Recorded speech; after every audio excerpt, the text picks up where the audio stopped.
Le mieux, c'est toujours d'avoir des vraies pièces vintage. On en est fiers et il y a toujours des histoires sympas à raconter. Mais quand on veut absolument avoir un certain type de pièce et qu'on ne trouve pas, ça peut vite devenir rageant. Mais heureusement, on peut se tourner vers les reproductions. Bonjour et bienvenue dans ce nouvel épisode de Demande à ta grand-mère. La dernière fois, je vous ai donné quelques conseils pour trouver de vraies pièces vintage. Aujourd'hui, on va parler d'un problème très commun quand on veut un look rétro. Les pièces ou accessoires qu'on n'arrive pas à trouver. La solution est simple, il existe des reproductions. Ou la patience, mais la vidéo s'arrêterait là et j'ai encore plein d'autres choses à vous dire. Maintenant, encore faut-il trouver de bonnes reproductions et ça, c'est pas forcément évident. Dans cette vidéo, je vais surtout vous parler de mes boutiques préférées où trouver des reproductions de bonne qualité pour un style années 40 aux petits oignons. Je précise d'ailleurs que je ne suis sponsorisée par aucune de ces boutiques, ce sont vraiment des choses que j'achète, parfois depuis très longtemps, que j'ai testé sur la durée, que j'adore et j'ai pas peur de recommander. Bon, maintenant que cet aspect est clair, on va commencer par la base, les sous-vêtements et les bas. Parce que trouver ces articles d'époque, c'est possible, mais il faut avoir énormément de chance pour en trouver en état et à la bonne taille. De plus, je déconseille fortement de porter ce genre de pièces de musée au quotidien parce que c'est quand même très vieux et donc fragilisé avec le temps. Ma boutique phare pour la lingerie et les bas, c'est What Katie Did, marque anglaise créée en 1999 par Katie avec 100 pounds. Je n'invente pas, c'est marqué sur leur site. Vous voyez qu'on peut commencer avec pas grand chose. Avec ça, vous pourrez porter de la lingerie d'époque tous les jours parce que croyez-moi, une fois que vous aurez essayé, vous ne pourrez plus du tout vous en passer. Mes préférés, c'est bien sûr les modèles des années 40 qui sont directement inspirés de la lingerie créée pendant la période de rationnement en Angleterre. J'ai passé ma toute première commande chez eux en 2008 et je n'ai quasiment plus acheté d'autres marques depuis. Des culottes montantes couvrantes et des soutiens-gorge au style rétro, ça se trouve dans le commerce, notamment chez les marques de mémés. Mais si vous voulez quelque chose qui fait vraiment d'époque, je conseille plutôt What Katie Did qui fabrique sa lingerie à partir de pièces anciennes. Les gaines et porte-jartelles sont top, j'en ai qui ont plus de 10 ans et les attaches font toujours encore leur job. Pas de bas qui se décrochent tout seul en plein milieu de la journée comme ça. Parce que trouver quelque chose qui tient la route dans les articles modernes, c'est le parcours du combattant. On est souvent sur des articles sexy qui sont pas du tout faits pour le quotidien, qui ne tiennent pas, en plus d'avoir une esthétique aussi douteuse que leur qualité. Et puis, niveau historiquement correct, on repassera. Mais bon, revenons aux choses plaisantes. Les soutiens-gorge et culottes sont ultra confortables et bien taillés. C'est important le confort. Ils ont aussi fait des maillots de bain à une époque qui sont vraiment super niveau qualité aussi. N'oubliez pas la lingerie, c'est important, il ne faut pas négliger cet aspect parce que c'est vraiment ça qui vous donnera la silhouette de l'époque en plus de vous faire sentir plus belle et plus féminine. Je l'ai déjà dit, je le redis et je le dirai sûrement encore. Petit bonus, les messieurs adorent. Je vous parlerai de lingerie dans une autre vidéo et pour ne pas la rater, abonnez-vous et mettez la cloche si ce n'est pas déjà fait. Maintenant, passons aux robes et autres vêtements. Ma marque chouchou, c'est encore une marque anglaise. Je sais, je fais exprès, j'ai un style très british parce que j'adore ça. The Seamstress of Bloomsbury, basée à Portsmouth au sud de l'Angleterre, travaille avec des patrons et pièces d'époque pour les reproduire fidèlement. Ce que j'aime particulièrement chez eux, c'est qu'ils n'utilisent aucune matière synthétique.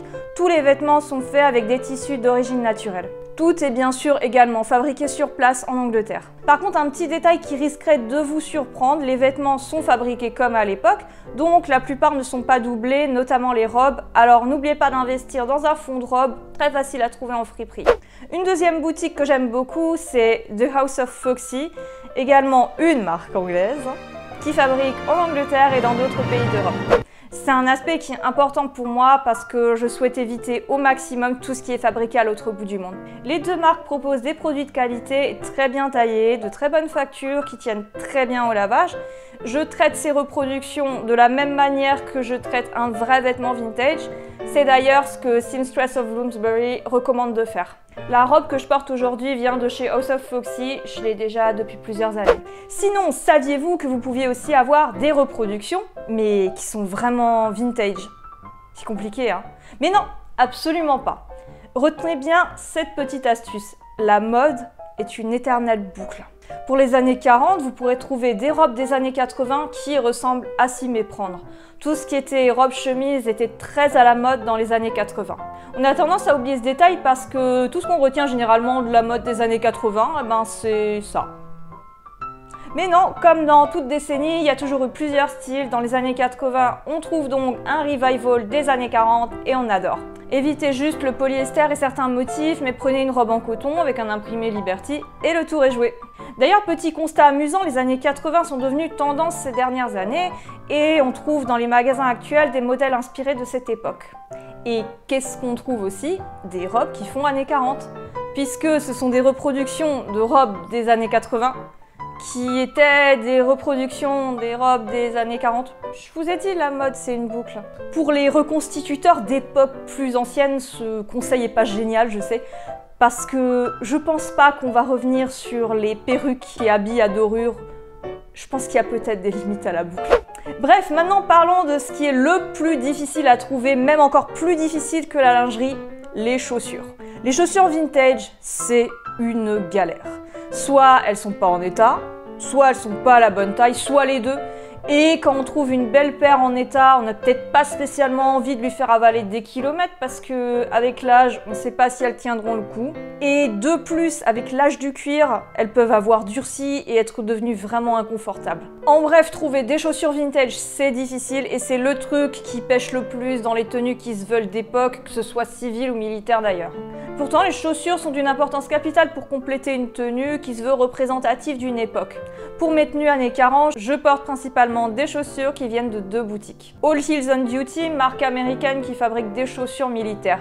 Je les utilise pour porter avec mes uniformes de reconstitution seconde guerre, mais ces chaussures sont aussi super pour des tenues civiles. Ce sont des chaussures en cuir de très bonne qualité et croyez-moi, vous pouvez marcher des heures avec, elles font absolument pas mal aux pieds.